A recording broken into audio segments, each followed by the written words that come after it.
Assalamualaikum warahmatullahi wabarakatuh. Perkenalkan dengan KL Kereta Pramesti 1053. Saya dari kelas 444D01.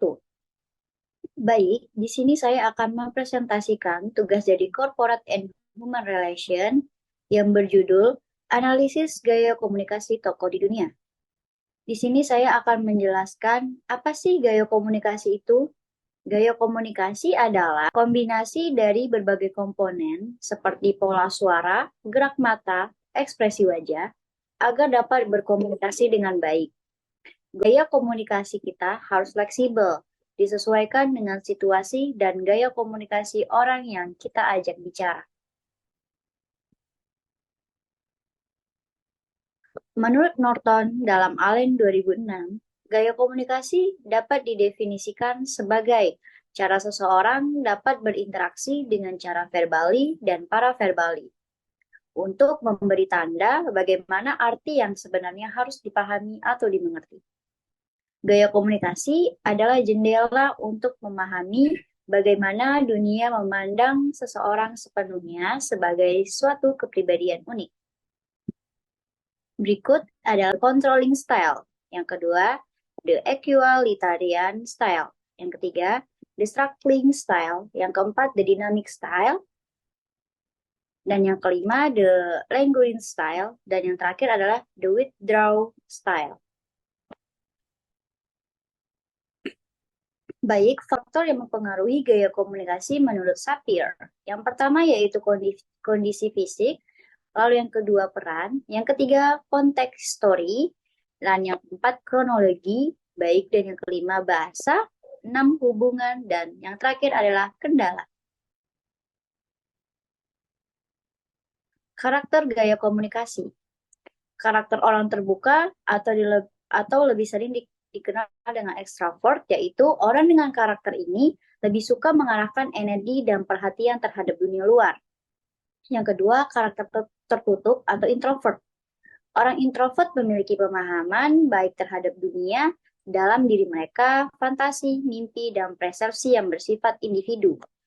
Yang ketiga, karakter intuitif, yaitu karakter orang dengan tipe ini lebih mengutamakan hal yang terlihat tidak nyata, hal yang tidak dapat langsung dilihat oleh mata telanjang, mengumpulkan informasi dengan mengumpulkan dugaan dan firasat. Yang keempat, karakter perasa. Tipe perasa ini ia lebih mengutamakan emosi daripada rasio. Namun, bukan berarti mereka tidak menggunakan rasio. Hanya saja emosi dan perasaan lebih mendominasi ketika berkomunikasi dengan orang lain, hangat, empati, dan simpati. Dan yang terakhir adalah karakter penilai. Tipe penilai ini ialah karakter yang terkesan menghakimi, tidak sabar, langsung memberikan penilaian terhadap orang lain. Memiliki gaya hidup yang terencana dan teratur, terkesan kaku. Karakter berdasarkan sifat manusia. Ada pasif, asertif, dan agresif. Baik, di sini ada pula karakter manusia berdasarkan pola laku. Yang pertama, doer atau pelaku. Lalu yang kedua, influencer, pemberi atau yang berpengaruh. Dan yang terakhir adalah konektor sebagai penghubung. Baik, ada pula karakter manusia berdasarkan ekspresinya. Yang pertama dengan expressor, yaitu seseorang yang pengungkap. Lalu yang kedua ada driver, yaitu sebagai pendorong. Dan yang terakhir adalah analytical, yaitu seorang yang analitis. Baik, ada pula karakter manusia berdasarkan gerak, yaitu yang pertama socializer, dia sangat bergembira. Yang kedua thinker, dia seseorang yang pemikir. Dan yang ketiga adalah direktur, dia seorang yang pengarah. Baik, ada pula karakter manusia berdasarkan sistem presentasionalnya, yaitu karakter manusia berdasarkan sistem representasional, yaitu visual, penglihatan, auditory, pendengaran, dan kinestik. Gerakan. Nah, yang pertama, orang dengan tipe penglihatan akan lebih efektif bila diberi objek, lalu yang seperti gambar, grafik, dan sejenisnya ketika kita berkomunikasi dengan mereka. Lalu yang kedua, orang dengan tipe pendengaran. Mereka perlu ditingkatkan adalah teknik suaranya. Dan yang terakhir adalah orang dengan tipe gerak atau perasaan. Mungkin kata-kata bersifat psikologis yang mengunggah seharusnya dikedepankan dan ditambah gerakan emosional. Baik, di sini saya akan menganalisa gaya komunikasi dari Bapak Presiden Joko Widodo. Baik, Bapak Joko Widodo adalah Presiden Republik Indonesia yang ke-7, yang mulai menjabat sejak Oktober 2014 hingga saat ini. Jokowi lahir di Surakarta pada tanggal 21 Juni 1961.